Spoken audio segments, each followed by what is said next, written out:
తెచ్చుకున్నారు. ఎవరి గురించి రాజకీయ విమర్శలు నేను చేయదలుచుకోలేదు. 2 ఏళ్ల నుంచి మాట్లాడుతున్నారు కొంతమంది. కొన్నిసార్లు నాకు అనుమానం వస్తుంది, తెలంగాణ పట్ల, ప్రభుత్వ విద్య పట్ల వీళ్లకు అవగాహన ఉన్నదా లేదా అని. వాళ్ళు అంటారు, రేవంత్ రెడ్డి గవర్నమెంట్ స్కూల్లో చదువుకున్నాడు, గ్రామీణ ప్రాంతంలో నుంచి వచ్చిండు, ఈయనకు పరిపాలన చేత కాదని.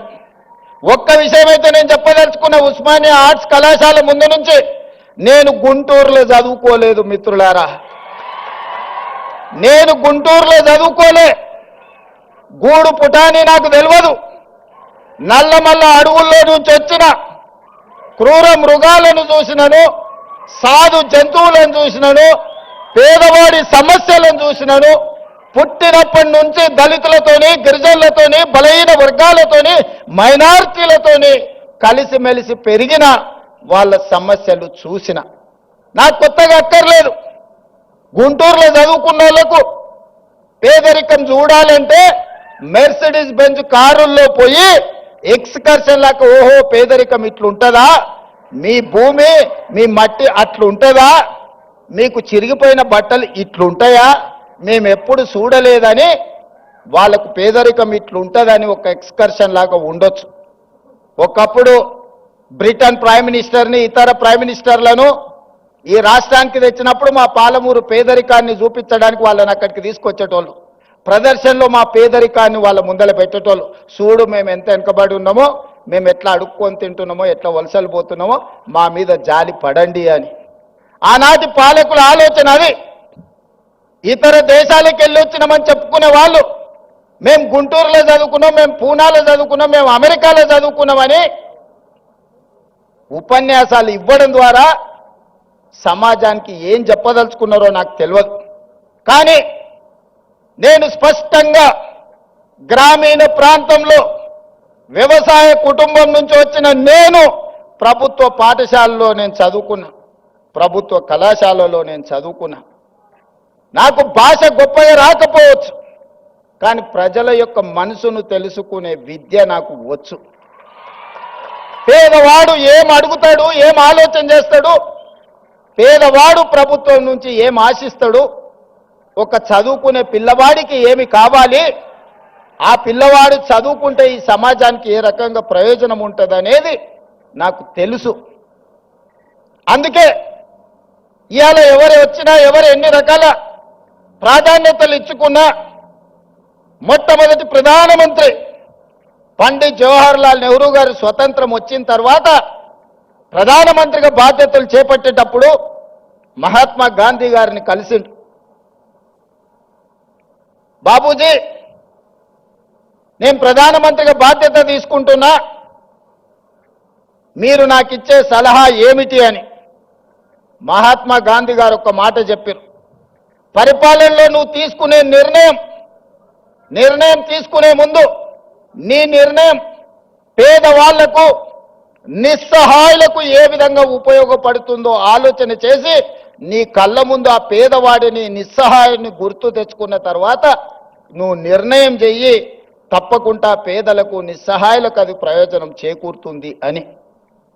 ఆ స్ఫూర్తి ఈనాడు మేము తలుసుకున్న మా ప్రభుత్వం తీసుకునే ఏ నిర్ణయమైనా పేదవాడికి ఏ విధంగా ఉపయోగపడబోతుందో, నిస్సహాయులకు ఏ విధంగా సహాయాన్ని అందించబోతుందో, నిలబడడానికి శక్తి లేని వాళ్ళను నిటారుగా సొంత కాళ్ళ మీద నిలబెట్టడానికి అవసరమైన ప్రణాళికల్ని మా ప్రభుత్వం, నా సహచర మంత్రివర్గంలో అందరం కలిసి ఈనాడు నిర్ణయం తీసుకుంటున్నాం. అందులో భాగంగానే ఉస్మానియా యూనివర్సిటీకి ఆగస్టులో వచ్చినప్పుడు నేను చెప్పిన, ఒక ఆయన సవాలు విసిరిండు, శాతనైతే ఆర్ట్స్ కాలేజ్ దగ్గర పోయిరా అని. నేను వాళ్ళలాగా దొంగను కాదు, ఫామ్ హౌజులు కట్టుకోలేదు, గడీలో లాంటివి నిర్మించుకోలేదు. ఉన్నదేదో నాకున్నది, నా కష్టంతో, నా శక్తితోని, సమాజంలో గౌరవంతో ఇంత దూరం వచ్చిన. ప్రజలు ఆశీర్వదించారు, ప్రజల అభిమానంతో గుండెల్లో పెట్టి చూసుకున్నారు. 2006న ఒక జిల్లా పరిషత్ మెంబర్గా రాజకీయాలలో చిన్న పదవిలో నా ప్రయాణం మొదలైంది. నేను జిల్లా పరిషత్ మెంబర్ అయినప్పుడు పెద్దగా ఏం ఆలోచన చేయలే, కానీ ఏదైనా చెయ్యాలని ఒక సంకల్పం పెట్టుకున్నా. ప్రజలు ఆశీర్వదించారు. జడ్పీటీసీ అయినా, ఎమ్మెల్సీ అయినా, ఎమ్మెల్యే అయినా, ఎంపీ అయినా ఈనాడు ఈ దళితులు, ఆదివాసీలు, గిరిజనులు, బలహీన వర్గాలు, మైనారిటీ సోదరులు, రైతులు, మహిళలు, యువకులు నిండు మనసుతో ఆశీర్వదిస్తే ఈ రాష్ట్రానికి ముఖ్యమంత్రి అయి మీ సోదరుడిగా ఆర్ట్స్ కళాశాల ముందు నిలబడ్డా. ఇంతకంటే గొప్ప అవకాశం జీవితంలో ఎవరికైనా వస్తుందా? లక్షలాది మంది, కోట్లాది మంది కోరుకుంటారు ఈ పదవి, కానీ అవకాశం ఏ ఒక్కరికో వస్తుంది. మీరందరూ కలిసి ఈ అవకాశం నాకు ఇచ్చిండ్రు. అందుకే చరిత్రలో శాశ్వతంగా నిలబడే కొన్ని మంచి పనులు నేను చేయదలుచుకున్నా. చరిత్ర సజీవ సాక్షిగా నిలబడాలి.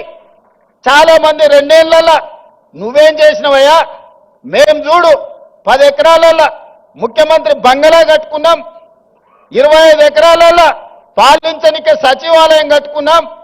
తెలంగాణ ప్రజలే కాదు, ఆలు ముగళ్ళ మధ్యలో కూడా నిఘా పెట్టడానికి కమాండ్ కంట్రోల్ రూమ్ కట్టుకున్నాం.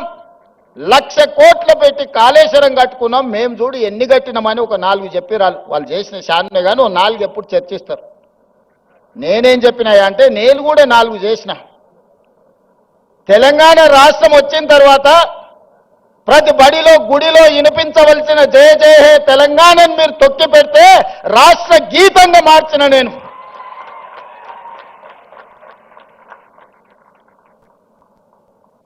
ఆనాడు తెలుగు తల్లి ఎవరికి రా తల్లి, నాకు అన్నం పెట్టిందా, నా కడుపు నింపిందా, ఎవరికి కావాలిరా తెలుగు తల్లి అని ప్రగల్భాలు పలికిన గొప్ప మాటలు మాట్లాడిన వాళ్ళు 10